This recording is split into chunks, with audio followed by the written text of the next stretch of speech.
All right, so the green bean casserole you have down, easy money, big brother. That's 3 cans of green beans, 1 can of cream of mushroom soup, 1 medium-sized onion diced, or about 1/4 to 1/2 cup of the frozen onions, a tablespoon of the chopped garlic out of the jar, a splash of Worcestershire sauce, and then you're gonna season it. But you're gonna need your Worcestershire sauce because now we are going to move on to macaroni and cheese. People like to grab a bunch of silly cheeses, Swiss, and a bunch of crazy other stuff when they're making mac and cheese. If this is your first time out the gate, we're gonna keep it simple. We're gonna do a faux cheese sauce, a quick cheese sauce actually. You're gonna need some whole milk. I know you guys like 2% in your house, but if you want a nice rich cheese sauce, whole milk and heavy cream, get the brick Velveeta, okay? The small brick, we don't even need the whole brick. Brick Velveeta, or get you some Marimel. A Marimel, just look in the box. Make sure that the main ingredient in your melted cheese, the brick cheese, is an oil. You do need a milk-based Marimel. These are in the dry aisle, not in the cheese aisle. Go on and get you the brick, okay? Especially if you don't know how to make a cheese sauce. This cheese melts really, really good, okay? Just add a little home flavor into it, and you're gonna get you a nice cheese sauce in it. So get your brick of Velveeta, okay? If you do want to try to get some fancier cheeses, Gouda. Gouda is a nice cheese to mix in there, especially a nice smoked Gouda. Grab a smoky cheddar if you want to do that. But let's not play with 1,000 cheeses, the American cheese and nacho cheese and Mexican cheese. If you don't have that hand for cheeses, some cheeses may leach oil or they may be dry, and then you added too much grated Parmesan cheese. And we're just, okay, amateur hour. Get you the brick Velveeta, get you some cheddar. You want to be fancy, smoked Gouda, okay? Get those things. Don't get the white cheese. No, we want a palatable Thanksgiving dinner. Also, when it comes to pasta, get you just a nice elbow pasta. I like Barilla. Barilla is the, or Barilla, however you pronounce it. I think I pronounce it like Hispanic people and not Spanish people, or people from Spain. So I think this is actually, I don't know, Barilla. Elbows, these are really good. Now, when you need the amount of pasta, again, you guys are a family of 6. So a 1-pound box of pasta is actually about twice as much as you need. Again, not unless you want a whole lot of mac and cheese.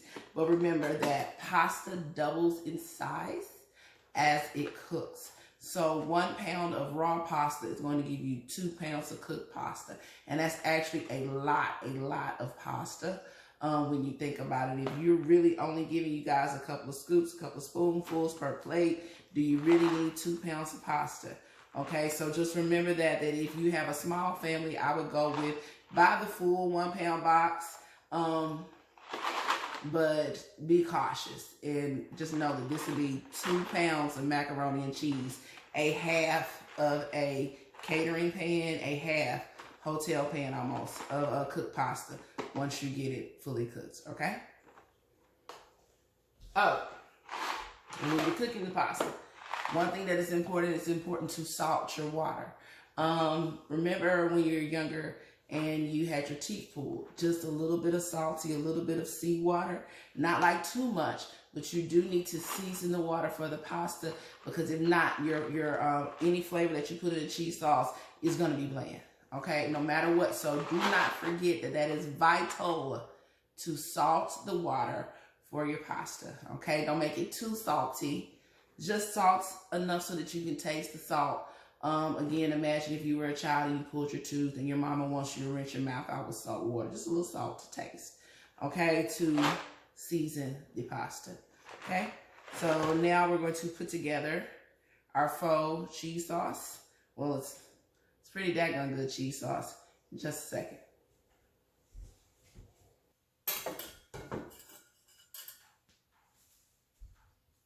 All right, big brother. We're going to knock out an easy cheese sauce, okay, for a homemade mac and cheese. You just need a whisk and a rubber spatula, if you got it. And those are the only other tools other than the knife that you needed to cut up the cheese. Now, you're going to start with This is 2 cups of whole milk mixed with 2 cups of heavy cream, or you can do 4 cups of heavy cream, or you can do 4 cups of milk. It just depends on how much body you want in your cheese sauce. So you're actually going to put that in the heat first, in the pan first, before you turn on your heat. And you don't need a hot heat for this. You just need a soft heat, nothing raging, because what you don't want to do is you don't want to flip and switch like a DJ. What you don't want to do is you don't want to scald your milk. You don't want to burn your milk, because you're going to taste that. You don't want that milk solid to burn down at the bottom. So this will give you just ability to control the heat. You don't want a raging heat on this. So a nice medium to a low heat to softly bring that milk up to temperature. Okay? And we're going to season with a little bit of onion powder. Trust your judgment, but not too heavy. A few good shakes of garlic powder. Now, if aesthetics is an issue, Daniel, if you don't want black spots in your mac and cheese, you can go with white pepper over black pepper, Worcestershire sauce. White pepper over black pepper. But you know how we are. We look for seasoning. So just a little bit of black pepper in there.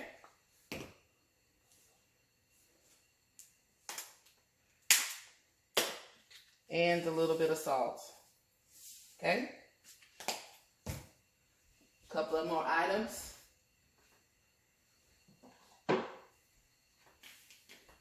A bay leaf. B-A-Y leaf. 1 in there. And if you have it, a couple of things to add flavor to round this out. A dash of cumin. A dash of mustard powder. If you have mustard powder, I don't think we have mustard powder, but a dash of mustard powder in there will make another nice flavor.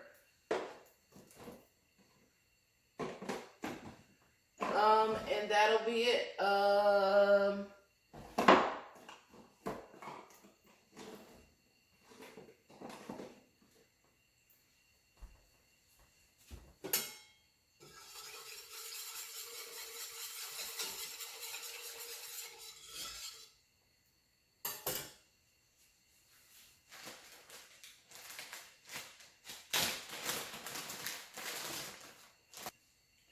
Now, as this comes into temp, you don't have to cut the cheese up, but I highly recommend cutting the cheese just because it melts easier that way. It melts faster. And it's all about surface area here, and you're not spending a lot of time over the heat, either waiting on a big brick of cheese to melt down.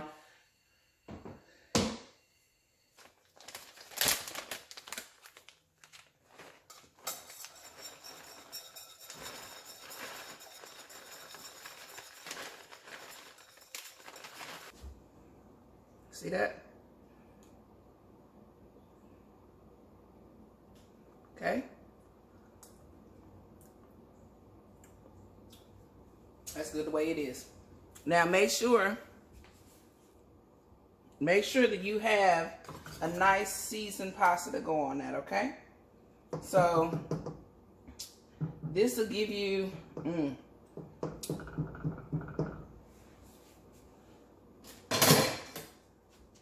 one whole pot will do the whole 2-pound box, okay? This is enough for the whole 2-pound box of pasta. So cut this recipe in half, smaller batch. All right, big brother, if you can handle that cheese sauce and the green bean casserole, then you can handle the sweet potato casserole, which I have for you next time. And, ooh, what did you said? Pumpkin bread. I'm going to make sweet potato bread, and you just substitute the canned pumpkin. And I'll actually write down the recipe for you. And, ooh, what else? I'll have to get an email. We got to do a turkey. Yikes. So, green bean casserole, done. cheese sauce for the mac and cheese, done. Don't forget to salt the water for your pasta. Any elbows will do. Just know that it's going to double in size. But the cheese sauce recipe that I gave you should give you, maybe you can make a whole heap of mac and cheese with the recipe, the cheese sauce that we just did. And I will look over my grocery list and see what I have next. Ooh, I think we're going to do some cornbread, bro. I think so. Some egg-free cornbread for you people who have egg allergies.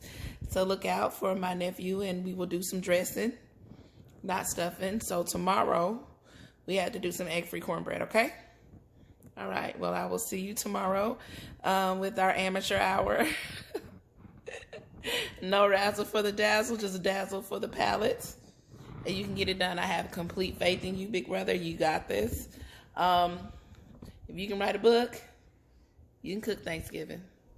I believe in you.